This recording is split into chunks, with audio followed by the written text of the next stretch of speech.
Operation Highjump. Gonna be fun. All right, well, welcome, Gunner. I gave a bit of an introduction there. Part 2 of the series. I'm on the edge of my seat here to get into this tonight. This is really interesting stuff. And fact or fiction here with Gunner about Admiral Byrd, Richard E. Byrd. We touched on a lot of the background last time around. And tonight we're going to get a little deeper into the operation, right? I mean, we're gonna really get into some of the nitty gritty and the sort of the nuances of this thing. I really am interested to hear what you got up for us, because we got the Navy, we got the UFOs, we got the Nazis, the hollow earth theory stuff. This goes a long way. And, there's so many people out there that some people have actually made a living talking about this guy and using him in conspiracies and stuff like that. And, so I'll let you get to it, man. I don't want to take up any more of your time here, but I'm looking forward to it. Well, no, it's tonight we're going to consider the claims of these secret Nazi bases and the sources of inspiration for the hijacking history using the so-called February 26, 47 Nazi UFO attack on Navy vessels during Operation Highjump.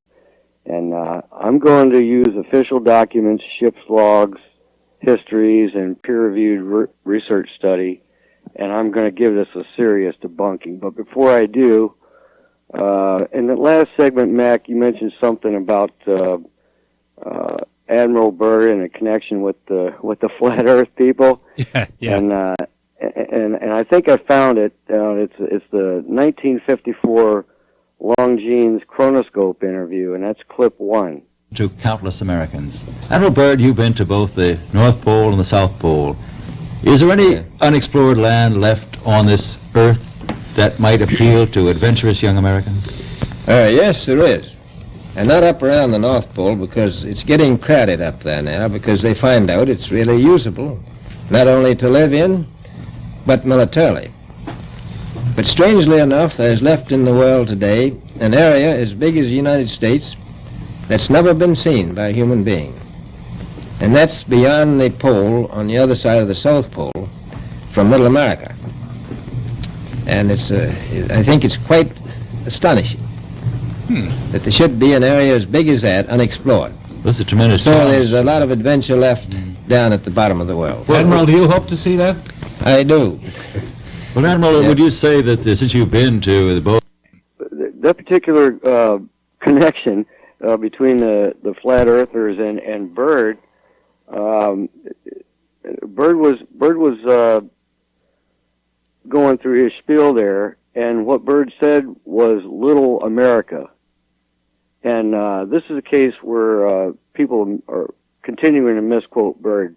Like I said, what he actually said during that interview, that little clip there, was "Little America," and he was referring to the base Little America 4, which was the primary objective of Operation Highjump, not Middle America. Everybody thinks he said Middle America, and what the flat earthers do is they take this misquoted sentence and somehow go on Google Earth or something and use it to calculate latitude from the center of the United States to Antarctica. And then they claim that these areas called domes, which are actually mountains or glaciers, are actually the edge of the flat world. It's like, look, see, Admiral Byrd found the edge of the Earth and he couldn't go any further, It's kind of like that. But in reality, Byrd was talking about an area north of the Little America 4 base there, that's what the primary mission was to create this base at Little America 4 on just off the Ross Shelf. And what he was talking about was an area about 180 miles north of him, beyond the South Pole, roughly in the center of Antarctica, which hadn't been explored yet. So I just thought I'd bring that up before we move on. Okay, yeah. That's interesting. So I guess they've taken some of the stuff he said out of context then and moved this along. But that's a interesting thing. Yeah.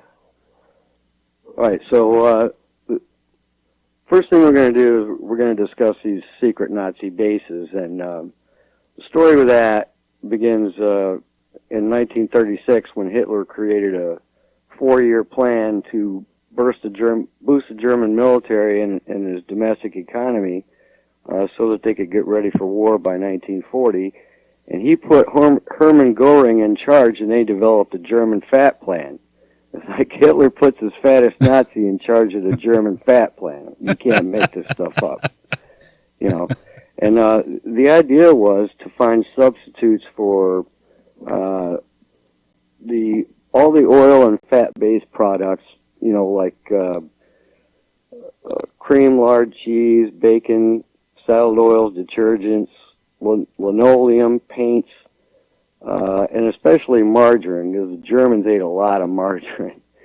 And so to prepare for war, they needed this whale oil.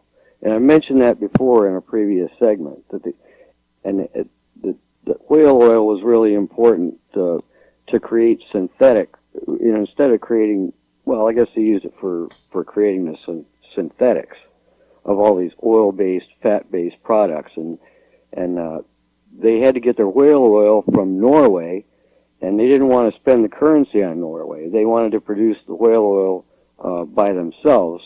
So by the late 1930s, you know, Germany was importing over 220,000 tons of whale oil per year from Norway, you know, and that's a big economic deal, you know, and so they wanted to take control of that. So they began manufacturing 50 whaling ships and 7 factory ships so that they could begin domestic production of whale oil.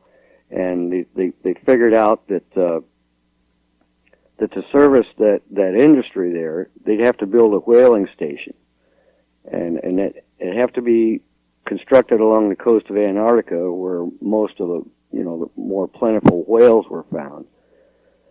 And so they would have to get enough land. They would have to claim enough land and get German rights to the territorial waters and resources there. So in December of 1938, Germany launched a third Antarctic expedition. It was commanded by Alfred Ritzler, and he was a noted German Arctic expert. And the Germans sent a single aging vessel, the MS Schwabenland, which they had refitted for over a year to be an icebreaker.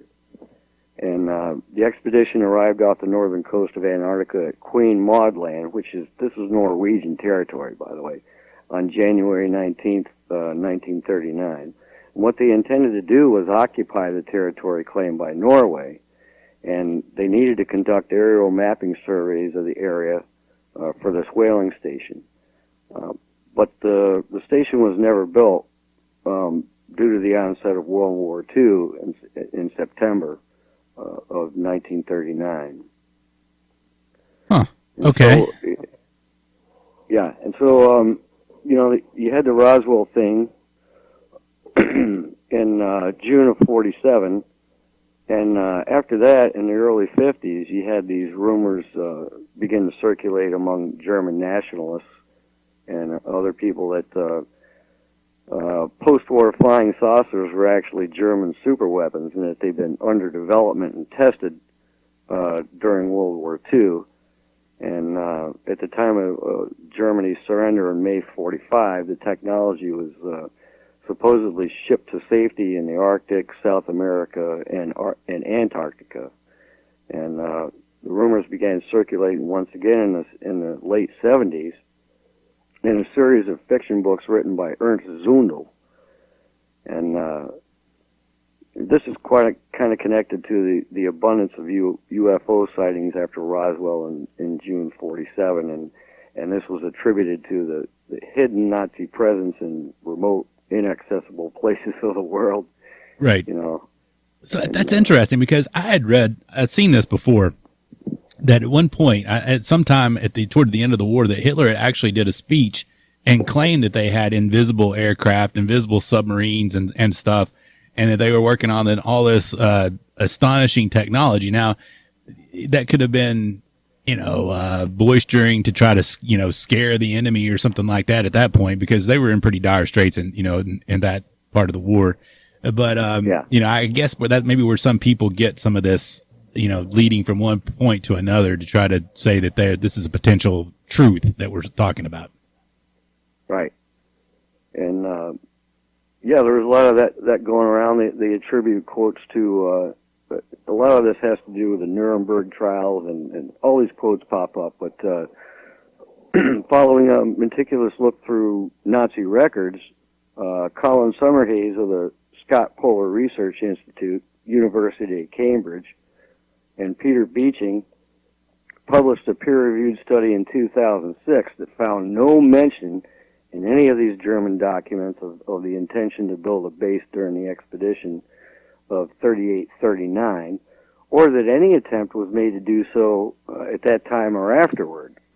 And the expedition was only off the Antarctic coast for a month, and most of that was dedicated to just the aerial mapping of that small area in the first place.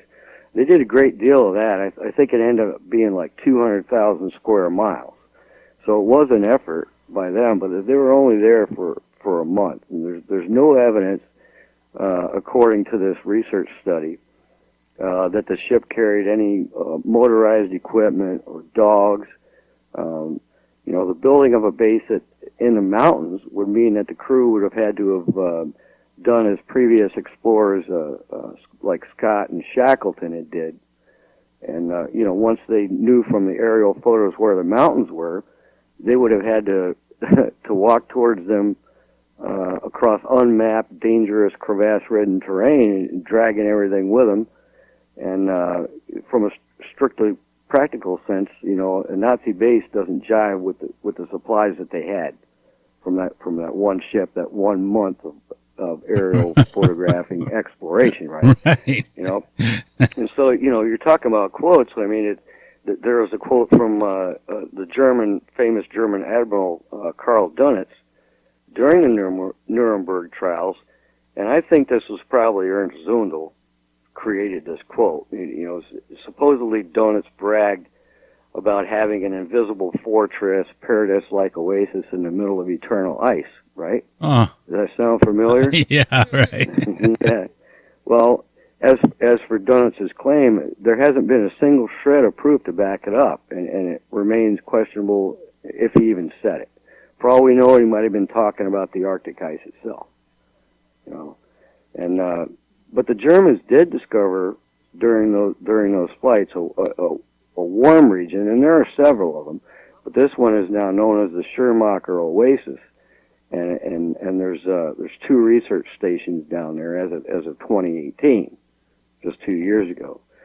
And they also discovered evidence of tectonic plate activity in the Atlantic Ocean during that expedition. And the Germans haven't been back there until like the early 1980s. So, been a while. Yeah. Well, all these proponents. This is the new Schwabenland theory that right. These people talk about. The theory claims that Nazis used U-boats to transport supplies and personnel, and even flying discs and captured UFOs to this secret base. Right. Right. And Steve Quayle claims that the German Type 21 submarines that were built between 43 and 45 were used for this purpose, and that they were designed as underwater freighters, and that they were the size of an aircraft carrier. And in reality, there were 118 Type 21 subs built and designed for coastal patrols, and only 2, the U-2511 and U-3008, saw active service, and neither of them was used in combat. Huh. They were much larger. They were much larger subs. I mean, these things were 250 feet long, 26 feet wide. Wow. And the previous types have been like 140 feet long and 13 feet wide. But not the size of an aircraft carrier at the time. 900 feet long and 100 feet wide. Yeah, but that's pretty big, for a sub. That's pretty big for a sub, but I guess Quayle didn't bother to look that shit up. Probably not. So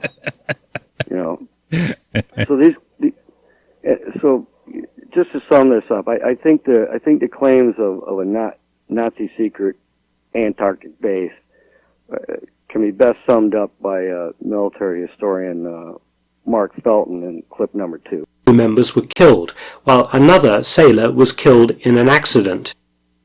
Another story doing the rounds is linked to Operation Tabarin. It says an elite SAS unit had the German base under surveillance during the war. The British launched a commando attack to neutralize it around Christmas 1945, which failed. The German base was finally destroyed by exploding 3 atomic bombs above it in 1958. Aside from the dubious source material, the Great effects there. reality of an SAS raid in Christmas 1945 was impossible, as the regiment had been disbanded in October 1945 and was not reformed until 1948. Some writers suggest that the truth of all this has been suppressed from the general public. The problem is, all of this has an element of truth to it. The Germans did indeed plan to build an Antarctic base, but were interrupted by the outbreak of World War II. There were secret British bases in Antarctica during the war. Operation Highjump was a military operation, and indeed 3 nuclear weapons were detonated in the general region in 1958.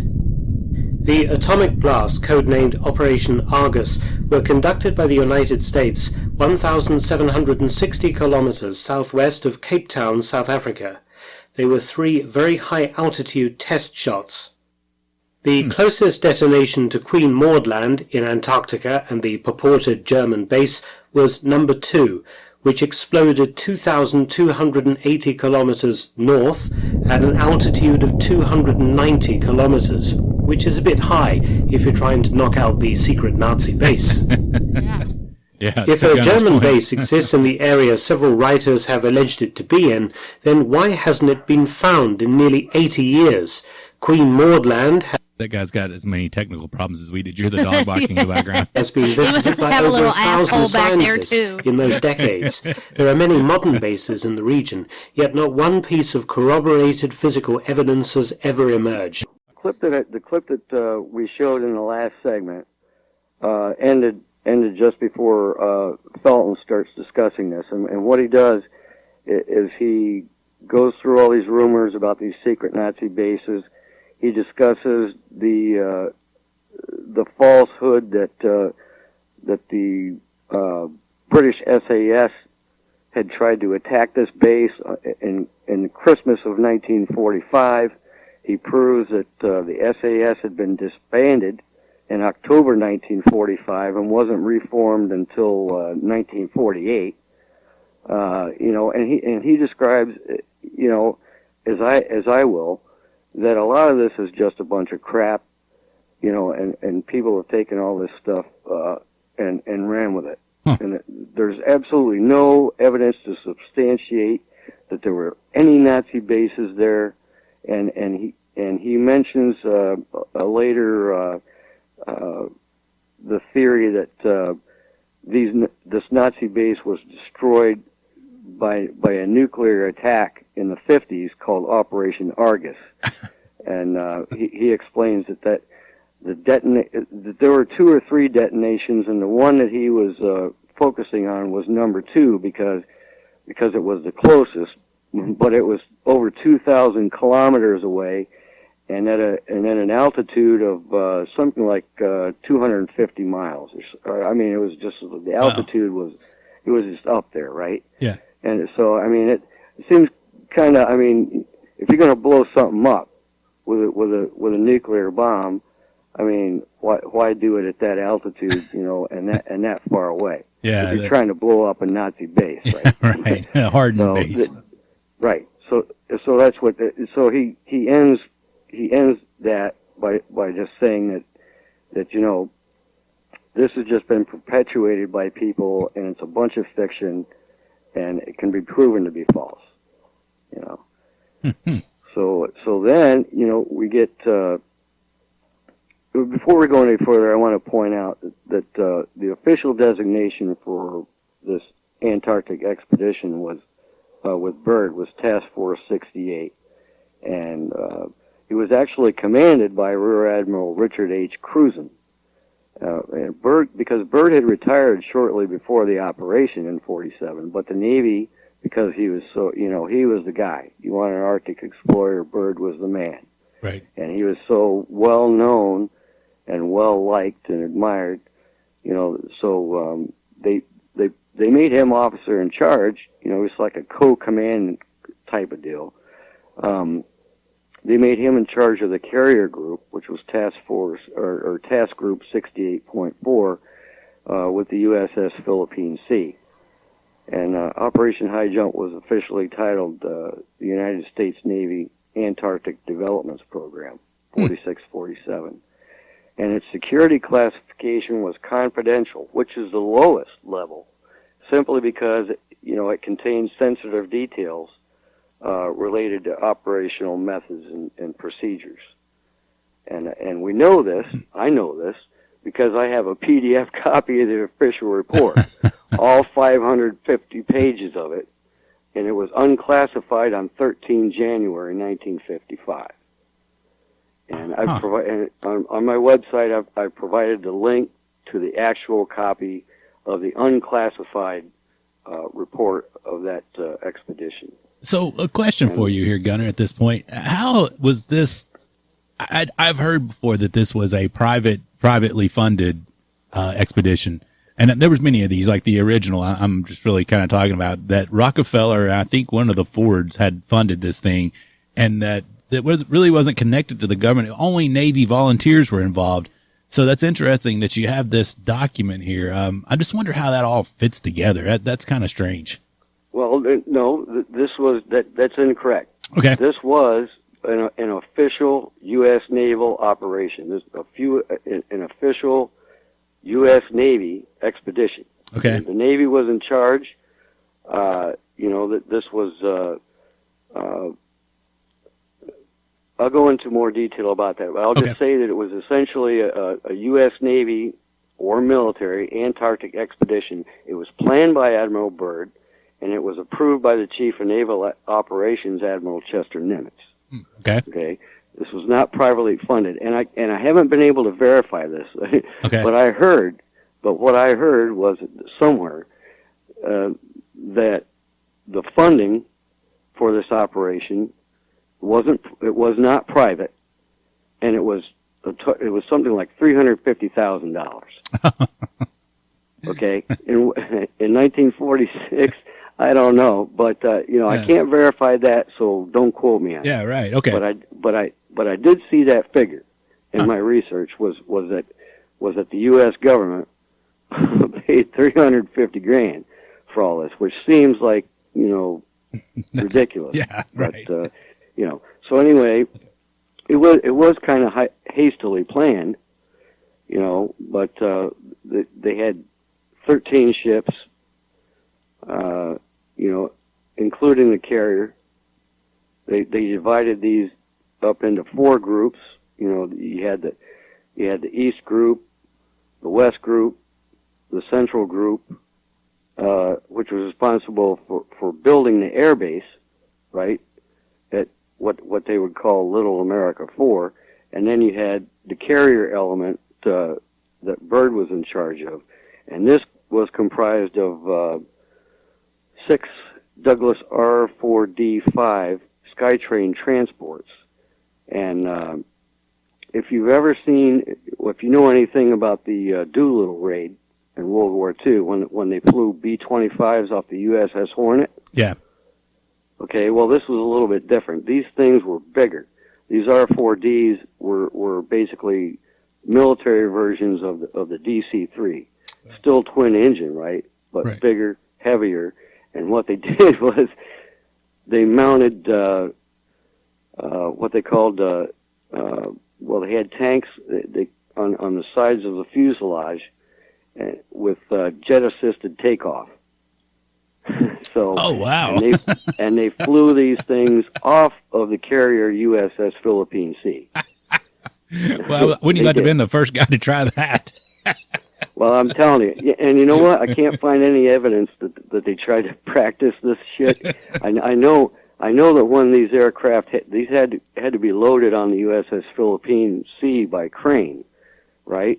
All the combat aircraft were long gone. There were no combat aircraft, no fighters, no fighter bombers, no dive bombers, that you would think of that would originally be on a carrier like that, right? This was precisely to complete the mission of these R-4Ds taking off with JTOW assisted, right, and landing on the ice at an airfield that they would create, and then they would conduct their mapping operations from there, right? So that was the objective of that carrier group that Byrd was in charge of. And of course they had a command and flagship USS Mount Olympus that the other commander cruising was on. They had 2 seaplane tenders, 2 destroyers, 2 tankers, 2 supply ships, 2 icebreakers, and a submarine. And that constituted that group. And I can tell you, I deployed as a U.S. Marine with the 26th Marine Expeditionary Unit attached to a full carrier battle group, and I can tell you that this complement of 13 ships, and the way it was configured, hardly represents an assault force. There's just no way. Okay? I'll go into more detail in the next segment about that in particular, but for now I'll just say, like I said, it was a U.S. Navy paid for and Antarctic expedition planned by Byrd and approved by Chief of Naval Operations Nimitz.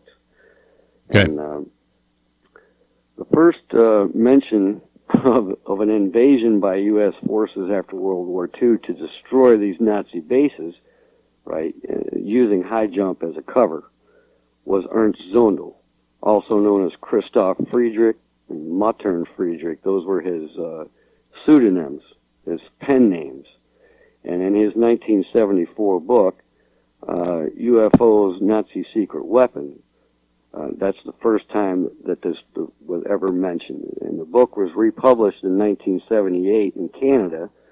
Zundel, some say he was like previously a scientist and he was brought over during Operation Paperclip and all this crap.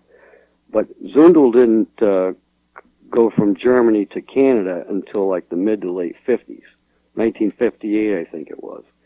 And the book was republished in 1978 in Canada by Samizdat Publishers Limited, owned and operated by Ernst Zundel. And on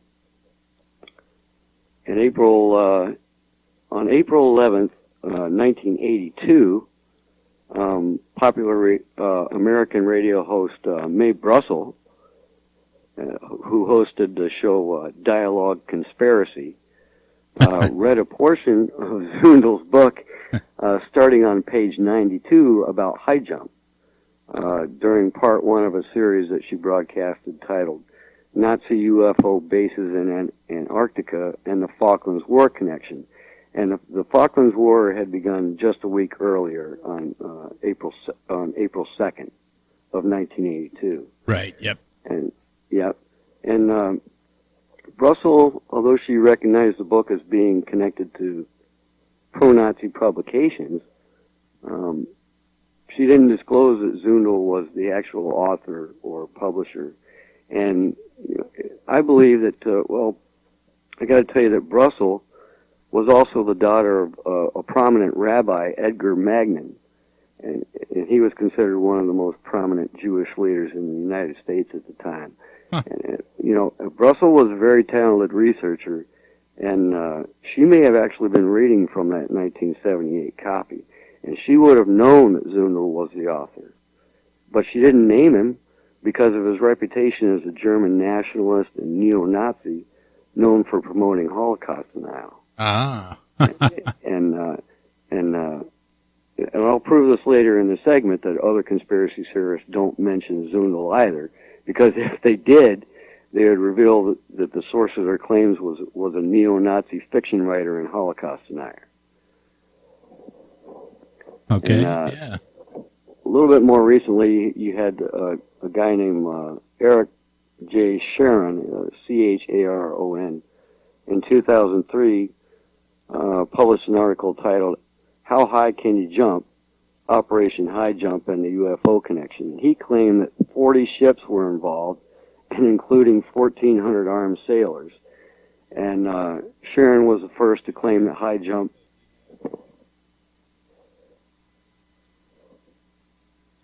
Are you still there? Yeah, I'm I'm hearing something. I think my pipes are starting to freeze. Oh no! I can hear it. I can hear it from here. Anyway, I'll take care of it. It's cold outside, brother. It's cold Man, up here. if it's that cold, you're in trouble. Yeah. Anyway, Sharon was the first to claim high jump, was met with heavy resistance from UFOs, and we had to retreat. And in 2006, there was a documentary by Russia TV called The Third Reich Operation UFO, which was allegedly based on Soviet KGB reports released after the Soviet Union collapsed, claimed that high jump was a highly classified and ended in failure with the loss of at least one vessel, several fighter aircraft, and dozens of sailors. And at some point, the film was translated for English subtitles, and I never found an English dubbed version. There are a lot of versions of it, but since you don't have your audio working, I'll just kind of describe it for you. Yeah, thanks. And in that 2 minute 12 seconds that I would have shown you. It has a I don't know, the voice of the Russian narrator, and of course you have to listen to it in Russian, and 2 minutes of that is about as long as I want to listen to it, right? Right. But you really notice the theatrics in the narrator's voice, and the film has a lot of problems. I've got the link for it here on my blog in this whole thing, if anybody wants to just look at it. But it has a lot of problems, and the first thing is that the ships mentioned in the film are the USS Murdoch, the USS Casablanca, and the USS Brownson. It also mentions two F-4U Corsair fighter aircraft, and the combat footage is World War II Pacific kamikaze attacks. I know, I watched them forever. I know what they are. Right. You know, it's just plain as day. This is footage, color footage from late in the Pacific War of the kamikazes, probably off the coast of Okinawa, is my guess, because it's color film, right? Of Japanese kamikazes attacking our carriers out there. But there's also a major problem with these witness statements. There's a guy called Sayerson, who the Russians misspelled as Syerson. And I don't know where this guy came from, or if he's actually truly was a U.S. sailor. But in this guy's statement, he says there was a torpedo boat named Maddox, and there's been no torpedo boat named Maddox in the U.S. Navy. There was a destroyer, USS Maddox, that was famous for being involved in the Gulf of Tonkin incident, right?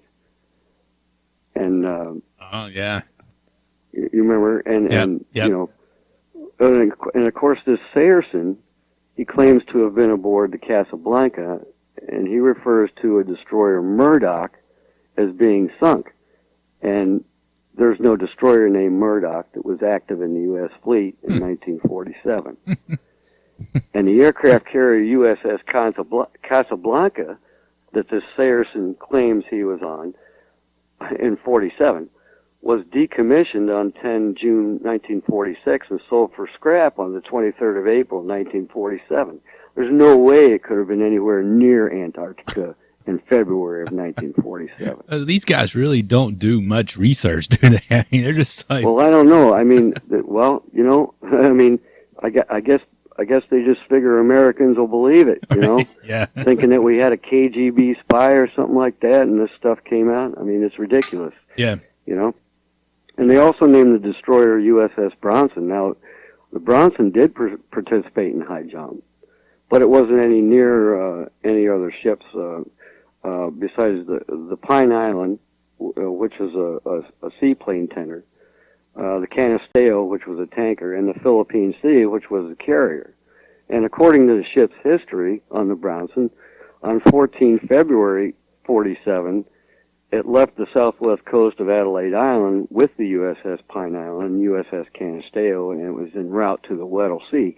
Now, the Weddell Sea is 3,000 kilometers, over 3,000 kilometers, from the actual place that Byrd was landing with those aircraft, and near the Ross Sea. Okay, so he's over 3,000 kilometers away in the Weddell Sea.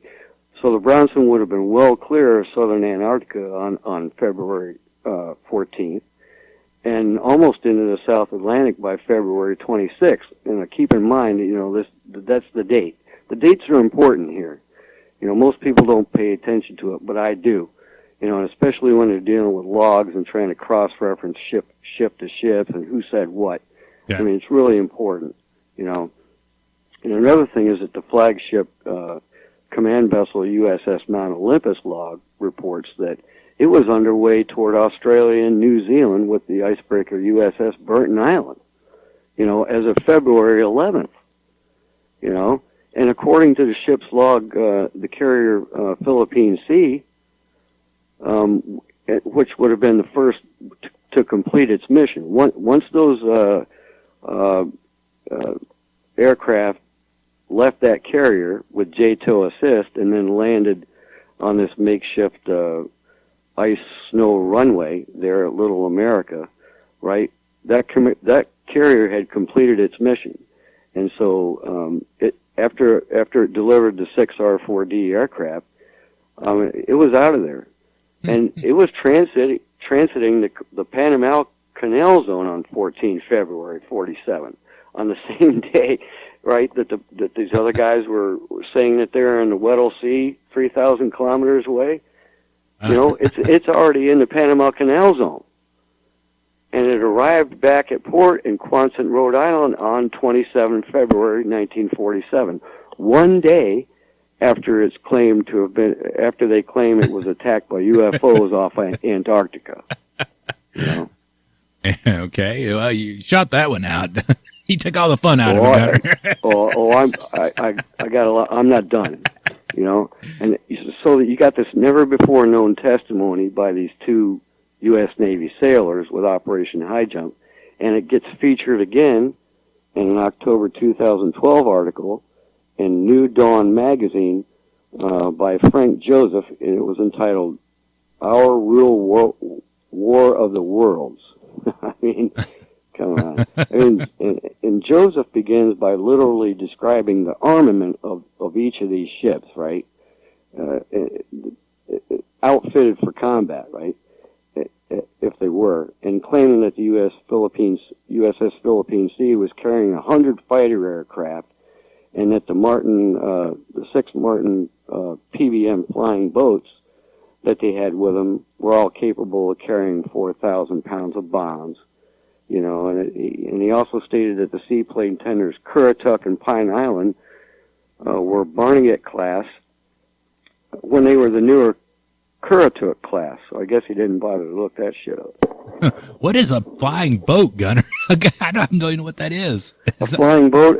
Well, if you've heard of a PBY Catalina, have you heard of that? Yeah. Okay. Well, this is the bigger version. This is the PBM Mariner, which is huge. I mean, you want a flying boat, that's it. Okay. The PBYs were a very smaller version. I love the PBYs. I thought they were great. I just Googled it. Yeah, I'd recognize that now. Okay, that kind of threw me off there. Yeah. Thanks. This is the PBM Mariner, and each seaplane tender that was assigned to that group carried 3 of these. Right.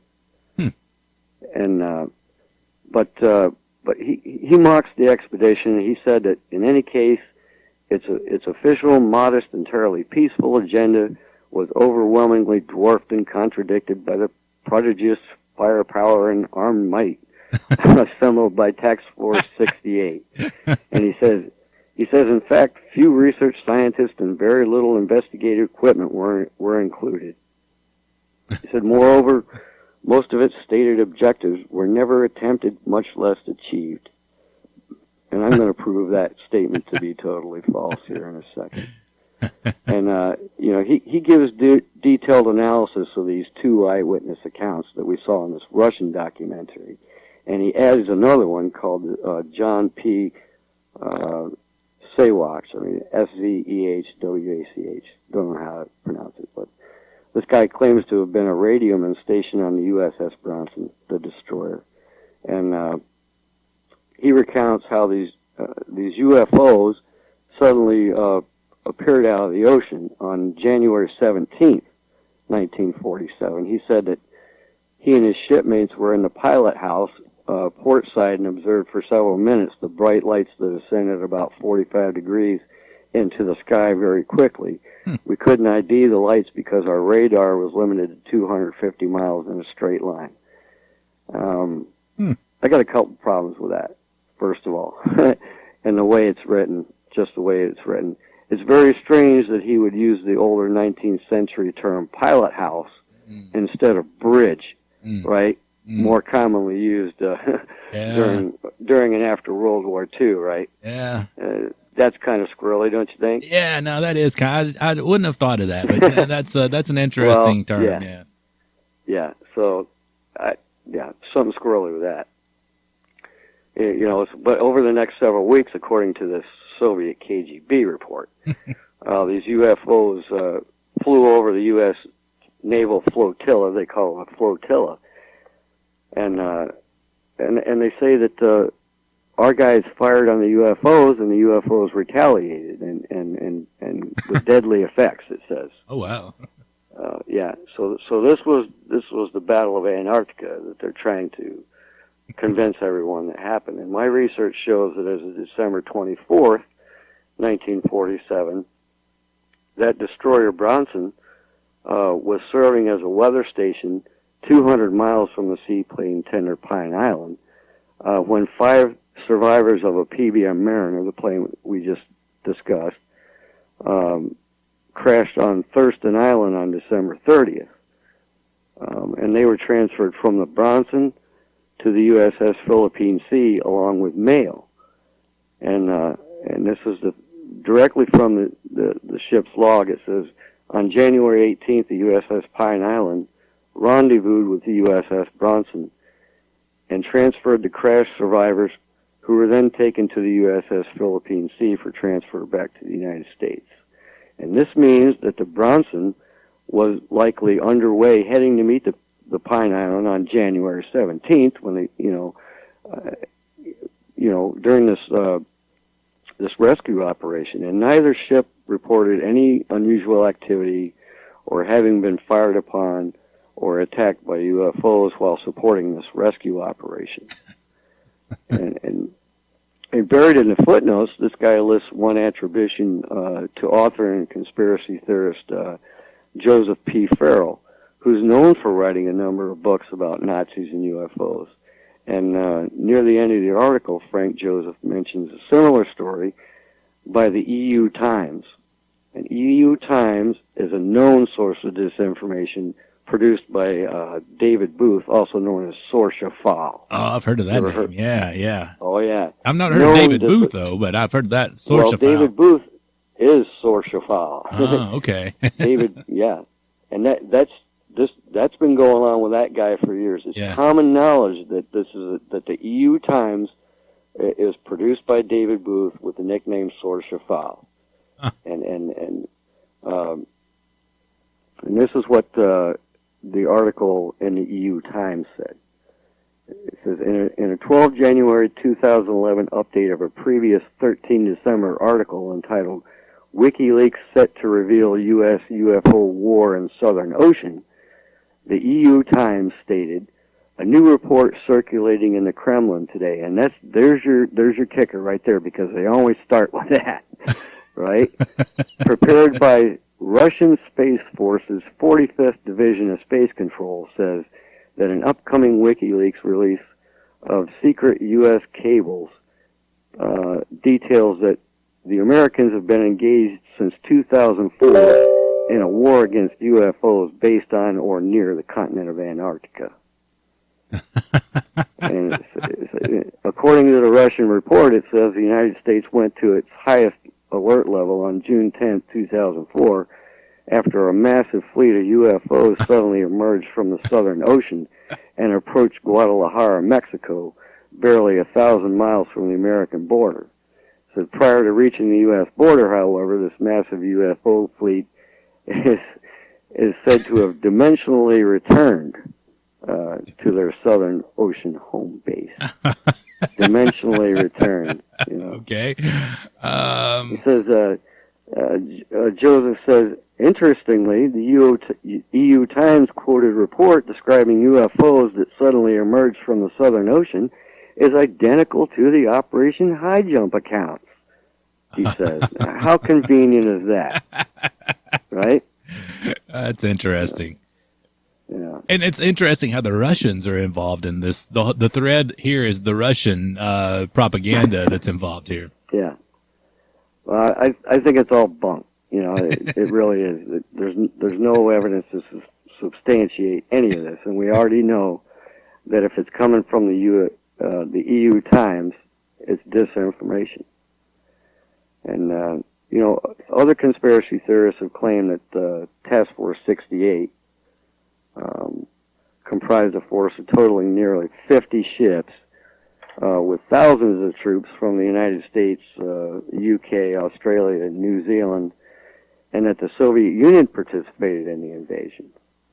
And not surprisingly, the most outlandish fictional version of Highjump is that of Douglas Duane Dietrich. And in a 2012 interview, Dietrich embellished the fictional stories to include the use of dozens of World War II era U.S. naval aircraft, you know, and some Vought XF-5U-1 flying disc from America's Black program, secret Black program. He says there were 26 bombers stationed in South America and a force of 3,500 U.S. Marines flown in from New Zealand in DC-3s who were obliterated by the Nazis using Flugelrod flying discs.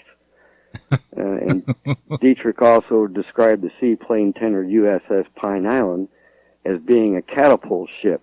And this is important because this is exactly, you know, this terminology, catapult ship, you know, and he stumbles over this. What does that mean? Go ahead. I'm trying to figure out what is that. Like it launches with a. What does that mean? Catapult ship. I'm trying to wrap my head around that. Because in early World War II, they did have catapults on board battleships. Okay. Larger ships, but these were biplanes. These were very lightweight. These were fabric covered normally. Some of them later, but catapult ships. Once the carriers came along, they didn't use catapult ships anymore. Gotcha. And USS Pine Island, as a seaplane tender, didn't have catapults. What it did was it had these big cranes, and they had hangars for each of these seaplane tenders had 3 of these big PBM Mariner aircraft flying boats, and what they did was they would land in the water, and then the ship would use its crane to pick them up and put them on deck, and then maneuver them so that they could put them in a hangar or whatever. And a lot of times I see photographs of them just on the deck, snow covered and everything. Right. Ice all over them, snow covered, but they had room enough to put all 3 of them on there. Huh. But there were no catapults. It wasn't a catapult ship at all. You know. Okay. Well, I got the concept of a catapult, but I wasn't sure what that term actually meant in this context. If you look at the models or photographs of old battleships, like the USS Arizona had 2 or 3 of them. These were big long rails, and on these rails they had these biplanes or a small monoplane on them, just enough to get it airborne. But like I said, by 1941 or 42, they may have used some of them, still uses some of them, but I think by 1947 they weren't using catapults on anything anymore. Mm-hmm. You know, and Dietrich stumbles over the same names of other ships that Zundel had misspelled. You know, and this is undeniable proof that Dietrich had actually copied directly from page 92 of Zundel's book. He also Dietrich also claims that James Forrestal, who was then the Secretary of the Navy from 1944 to 47, and would become the first Secretary of the newly created Department of Defense in September 47, went along for the ride. So he's claiming that the then Secretary of the Navy was actually there. Wow. And yeah, and in his book Empire Beneath the Ice in 2015, Steve Quayle claims that Operation Highjump was a complete failure and proof that the Nazis won World War II. Now, how bizarre is that? You know? I wonder if he co-opted that into the Netflix series. I can't remember what Man in the High Tower or something, where the Nazis won. Well, I think he attributes most of that to the History Channel, but who knows? But Quayle's wrong. He's just wrong. The Nazis didn't win. Sorry, Quayle. I hope you're listening to this, by the way. In other words, we're being told by known sources of disinformation that our Navy has been at war with UFOs in the Antarctic since 2004, in addition to the false claims and fictional accounts of ships during Operation Highjump being attacked by UFOs for over a month in 1947, and it's all been covered up, right? We're supposed to believe that. I mean, why have there only been 2 eyewitnesses in over 70 years, and they're questionable to come forward, right? And so now we have this conspiracy that continues with some of these people falsely claiming that Rear Admiral Byrd and former Secretary of the Navy, Secretary of Defense James Forrestal both went insane and were hospitalized against their will and ultimately murdered in order to silence them to keep the outcome of Operation Highjump a secret. Interesting. And the original report of Operation Highjump was published and distributed to government offices in June of 1947, just 3 or 4 months, after it ended in late February. And on the distribution list on page 30 of the official report shows that a copy was delivered to Secretary of the Navy James Forrestal. There's absolutely no evidence to substantiate that the death of James Forrestal in May 1949 had any connection to Operation Highjump. On the contrary, it had to do with a political situation and the fact that President Truman had basically forced him to resign, and he got depressed about it. Whatever happened to him happened. Maybe he killed himself. Some people say the CIA did it, but it had absolutely nothing to do with Operation Highjump. And I'm going to conclude here, but I'm going to conclude by hammering two final nails here. And I want to say that why would a naval operation against a secret Nazi base in northern Antarctica located at Queen Maud Land be conducted on the southern Ross Shelf at Little America 4, 3,000 kilometers south on the opposite end of the continent? Does that make any sense to anyone? It doesn't to me. No. And my research proves unequivocally that only 3 of the 13 Operation Highjump vessels were in the Antarctic on February 26, 1947. The tanker USS Canisteo, the seaplane tender Pine Island, and the seaplane tender USS Currituck. The majority of Task Force 68 wasn't even there. And I can tell you where they were. Where were they? Well, the USS Mount Olympics, the communications and flagship, was en route to Sydney, Australia. The USS Philippine Sea, the carrier and flagship, was approaching port at Quonset, Rhode Island. The seaplane tender Pine Island was in the Weddell Sea off Princess Martha Astrid Coast, still in the Antarctic. Seaplane tender Currituck, approaching Pritz Bay from Princess Ragnall Coast, still in the Antarctic, but ended operations March 3rd, proceeded to Sydney, Australia. The destroyer Bronson, previously mentioned, was in the Weddell Sea in the South Atlantic. It's like you could put it about 4,000 kilometers from the area that we're talking about, Ross Shelf there, en route to Brazil. The destroyer USS Henderson had ended Arctic operations and was proceeding to Sydney, Australia. The tanker USS Canisteo was attempting to penetrate the Weddell Sea. They had a lot of problems with ice. There was still that much ice. We'll go into that in a later segment, but this was a real problem. They had to get the heck out of there, or they'd just be frozen into the ice. Right, yeah.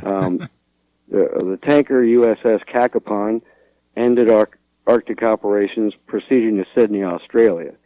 Supply ship Yancey had already arrived at Port Chalmers, New Zealand. The supply ship Merrick arrived at Port Chalmers, New Zealand, 22nd February. 5 days before they say all this crap started. The icebreaker USS Burton Island was en route to Port Chalmers, New Zealand. The icebreaker Northwind had arrived at Port Chalmers, New Zealand on 22nd February with the USS Merrick, and the submarine USS Senate had departed Papeete to Tahiti. That's where they were. By the ship's logs and everything else. So we're saying that 90% of that entire expedition, the ships in that expedition, were not even in the Antarctic when they claim that all this crap happened. Wow. It's just ridiculous, And I don't think anybody's bothered to do the research that I have on this. I don't think so either, Gunner. I mean, I've talked to a number of people over and you mentioned Quayle, Dietrich. I've talked to both of those guys, and another one that I've talked to over the years is Richard Allen Miller, Dr. Richard Allen Miller, and the doctor is very suspicious. But, and he talks about having been to the Nazi base down there, that we still occupy the base. And listen, I think I look at it as kind of entertainment, so I don't necessarily get as emotionally attached about it as you do. And that's your game, man. You really hone in on this stuff. And these details are, it's hard to argue with the locations and the ship's logs and things like that, especially when you're talking about just surface stuff. And I think it's really interesting, the Russian influence on trying to perpetuate some of the storyline. And I just wonder what the reason is behind that. That's really strange to me. I want to think on that a bit. Yeah. I mean, it's really, I don't know. But it does really bother me. It bothers me because not only are they smearing Admiral Byrd, Byrd was flawed just like any of us. Byrd was a man. He had, he was abused. He had an alcoholic father. I mean, the guy was so driven. He had to be the first at everything, and he did a lot of bad things to do it. I'll be the first to admit that as I'm still researching this. Yeah. Byrd had his flaws, but he certainly, these people describe Byrd as being humiliated and defeated, and that they shut him up and didn't let him talk, Byrd went on another expedition after that, a follow-up expedition, and in 1955, it was Operation Deep Freeze. He was back in the Arctic again. He didn't come back until like months before he died in 1957. I mean, how they can smear Admiral Byrd just so they can make money on this crap story that was created by a German neo-Nazi fiction writer and get away with it. And you know what? They do get away with it because even if they use his pen names, Christoph Friedrich or whatever, to hide it, people will go research and say, hey, that's Ernst Zundel.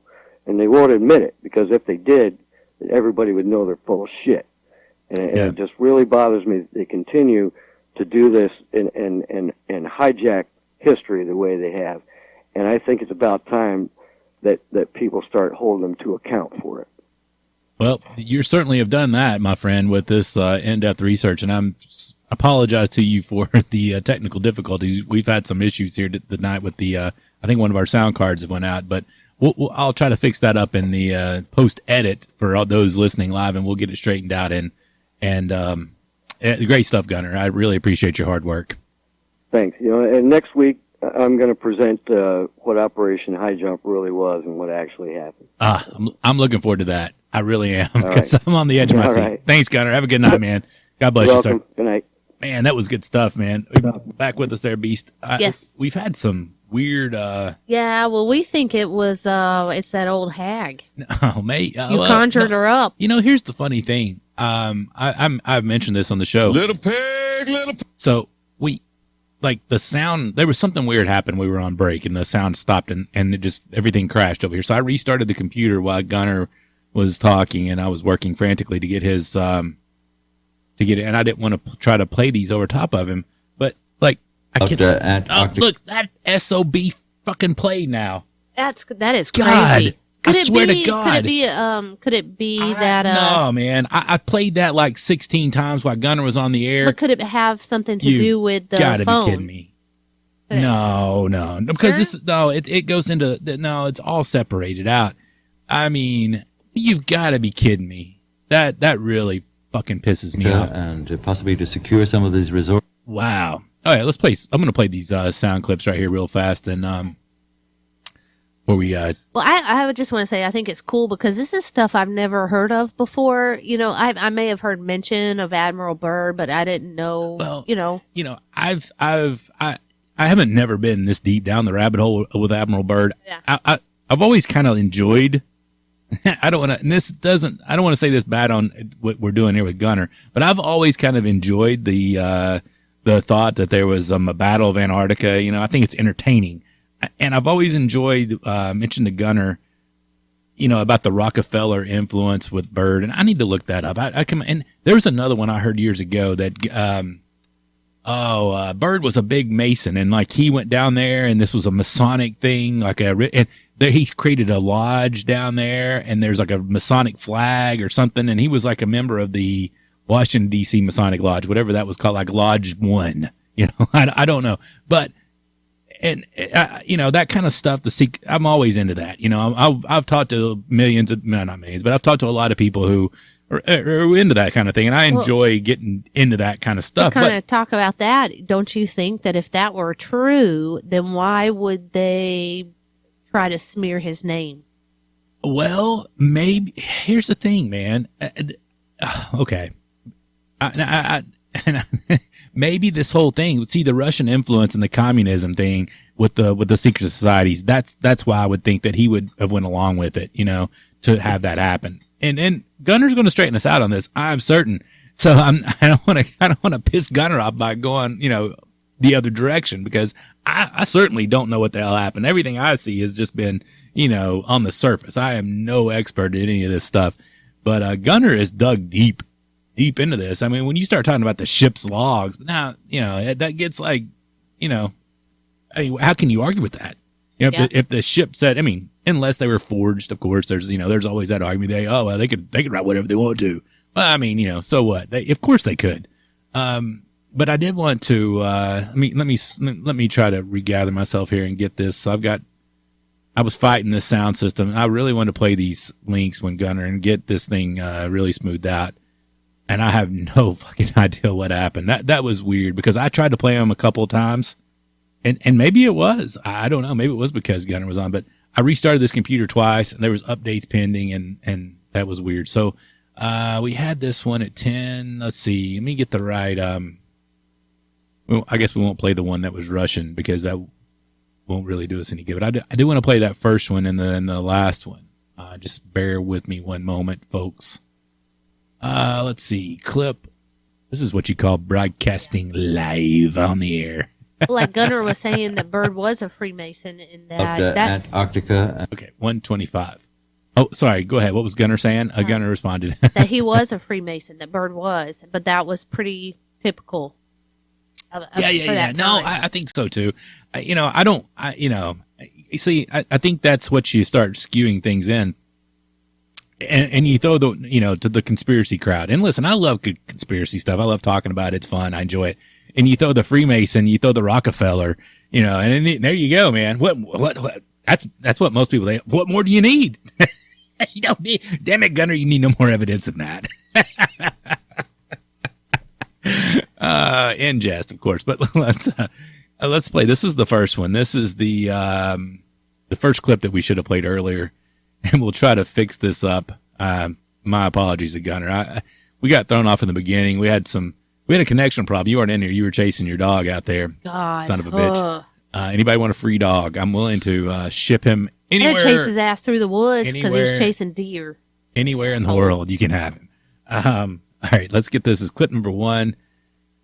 And we'll play this, baby. And I think I just fucking lost it again. Which one is it? Clip 125. Here we go. Interesting. Yeah, little America, middle America.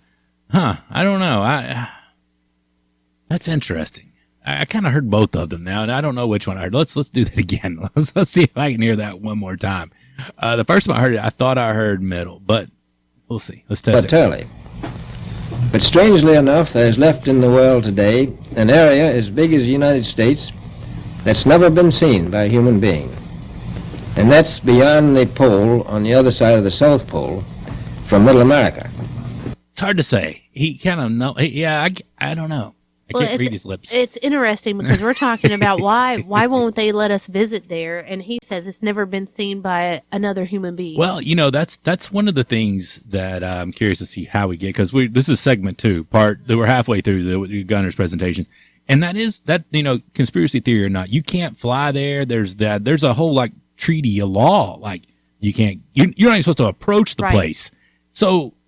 What's being hidden there? Why? Yeah. Why? If it's really just fucking ice, then what the hell? Why wouldn't you want people to go there? I mean, it doesn't make any sense to me. I don't understand that. And that, I guess the absence of knowledge is really kind of where this stuff gets built into. And you start going down these weird paths of trying to figure it out. And you get into, and then a guy like Gunner comes along. And perhaps that's why they were trying to delegitimize everything he said, because maybe he was willing to tell everybody what he saw. And 3 of the crew. I mean, what? So what do you think he saw? I mean, I don't know, but that's why they were trying to make up stuff, and All right, so here's clip number 2 that we should have played earlier. This is the claims of Nazi secret Antarctic bases are being summed up by military historian Mark Felton. And we'll play this for a couple of minutes here. Great stuff. He kind of ruined his, the British accent with all the authority kind of gets lost when your yappy dog is barking in the background. No, I totally understand. It didn't bother me at all. Great. No, good stuff. It makes me really think about this stuff. I'm interested in the secret society, that kind of connection and what's going on with this, because honestly, there have been a lot of folks make money off of this, and the flat earth theories going around, Joe Rogan and Alex Jones and all that. It's kind of a big thing right now. And what was the show? Game of Thrones kind of playing into that with the ice wall, and all that. Fascinating stuff, to say the least. Let's take a break right here, and we'll be back in mere moments.